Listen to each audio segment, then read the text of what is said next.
ഇറാനും അമേരിക്കയും തമ്മിൽ താൽക്കാലികമായി യുദ്ധം അവസാനിപ്പിക്കാനുള്ള വഴി തെളിയുന്നുവെന്ന ആശ്വാസകരമായ വാർത്ത റിപ്പോർട്ട് ചെയ്യപ്പെടുന്നു. ഈ അവസരത്തിൽ ഈ വാർത്തയെ കൂടുതൽ അപഗ്രഥിക്കാൻ നമ്മുടെ പ്രിയപ്പെട്ട പി ജെയിംസ് ചേരുന്നു.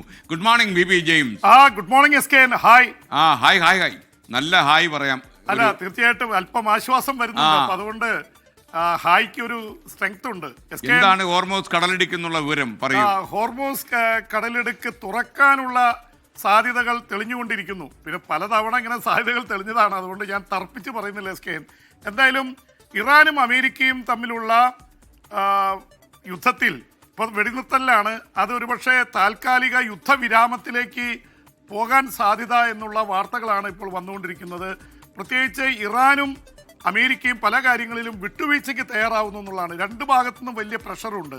കാരണം ഇറാന്റെ എണ്ണക്കപ്പലുകൾ മുഴുവൻ തടഞ്ഞു വെച്ചു അമേരിക്കയുടെ നാവിക ഉപരോധം വഴി. അതുകൊണ്ട് അവർക്ക് മുന്നോട്ട് പോകാൻ പറ്റുന്നില്ല. എസ് കെ അത് വലിയ രീതിയിലുള്ള നഷ്ടമാണ് ഉണ്ടായിരിക്കുന്നത്. ഏതാണ്ട് 45,000 കോടിയുടെ നഷ്ടം ഈ എണ്ണ കയറ്റുമതി ചെയ്യാൻ പറ്റാതെ ഇറാന് സംഭവിച്ചു എന്നാണ് പറയുന്നത്. ഇറാന്റെ സമ്പദ് വ്യവസ്ഥ ഏതാണ്ട് തകർന്ന അവസ്ഥയിലാണ്.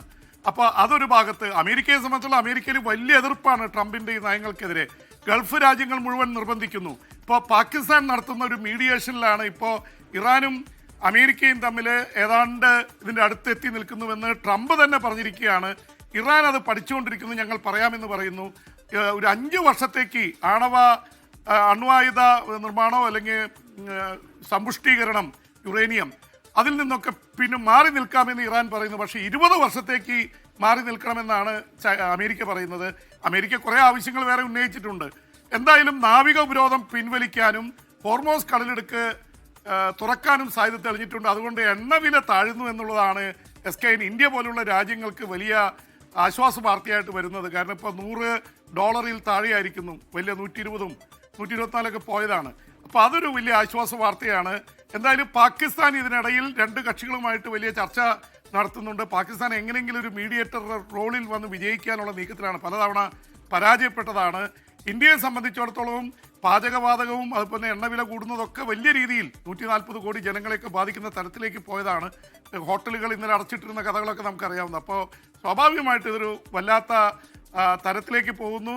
അതിന് അറുതി ഉണ്ടാവണമെന്നുള്ള വാദം ഉന്നയിക്കപ്പെടുന്നുണ്ട്. എന്നാൽ അമേരിക്കയ്ക്കും ഇറാനും ഇപ്പോൾ ഒരു യുദ്ധവിരാമം ആവശ്യമാണ്.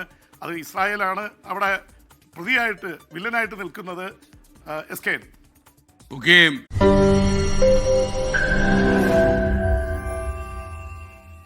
ലോകത്തെവിടെയായാലും ഏത് സമയത്തും 24 വാർത്തകളും ഓഗ്മെന്റഡ് റിയാലിറ്റി പാക്കേജുകളും എക്സ്പ്ലെയിനറുകളും വിശദമായി കാണാൻ ഞങ്ങളുടെ യൂട്യൂബ് ചാനൽ നിങ്ങൾക്ക് സബ്സ്ക്രൈബ് ചെയ്യാം.